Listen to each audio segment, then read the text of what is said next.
Les métiers de l'environnement et de la gestion des déchets sont essentiels pour relever les défis de la raréfaction des ressources, du changement climatique, de la protection de la biodiversité et des risques sanitaires et environnementaux qui sont des enjeux majeurs auxquels nous pouvons apporter des réponses. La première étape du recyclage, le citoyen l'accomplit en triant ses déchets qui sont collectés en porte-à-porte ou déposés dans des bornes d'apport volontaire et des déchetteries. Grâce au digital, cette collecte des déchets est de plus en plus performante. Les circuits sont optimisés, les bornes enlevées dès qu'elles sont remplies, les bacs sont pesés et identifiés grâce à des puces intelligentes.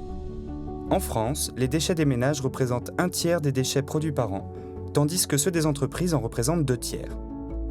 La gestion des déchets est donc importante au sein des entreprises et des administrations, qui font confiance à des sociétés expertes pour assurer le meilleur service de tri, collecte, valorisation et élimination selon les déchets qu'elles génèrent par leurs activités. Déchets des ménages ou des entreprises, une fois collectés, les déchets sont acheminés dans des centres de tri. Là, des technologies innovantes permettent de séparer finement les matières, qui sont préparées et analysées afin d'assurer leur traçabilité au sein de la chaîne de transformation. Ces matières triées sont ensuite travaillées pour atteindre la qualité requise et être réincorporées dans de nouveaux produits. Selon les objets et les matériaux qui les composent, le recyclage est plus ou moins complexe et coûteux. C'est lors de la conception même du produit qu'il faut anticiper sa fin de vie et cette démarche d'éco-conception s'établit dans le dialogue avec les industriels de la gestion des déchets. Lorsque les déchets ne peuvent pas être recyclés, ils sont valorisés dans des usines d'incinération pour produire de l'énergie, de la chaleur pour chauffer des quartiers, des entreprises et aussi de l'électricité pour alimenter des usines et des villes. Certains refus de tri sont valorisés en combustibles solides de récupération, les CSR, qui ont un grand pouvoir calorifique. Quant aux déchets dangereux, ils sont traités à travers des circuits de valorisation adaptés afin d'éviter tout impact sur la santé et l'environnement. C'est aussi le cas des déchets d'activités de soins à risques infectieux qui sont pris en charge par un dispositif particulier. Lorsque le recyclage et la valorisation énergétique ne sont pas possibles, comme pour les déchets minéraux et les sols pollués, ils sont analysés et dirigés soit vers un traitement spécifique, soit dans des filières d'élimination.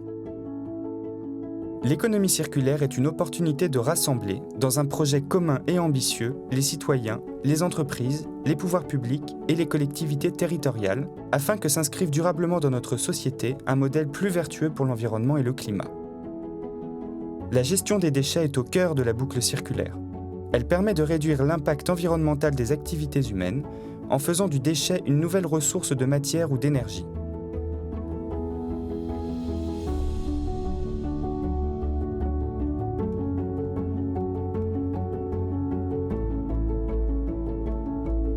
Ce sont 48 000 femmes et hommes qui travaillent au quotidien dans les entreprises adhérentes à la FNAD pour collecter, recycler et valoriser nos déchets.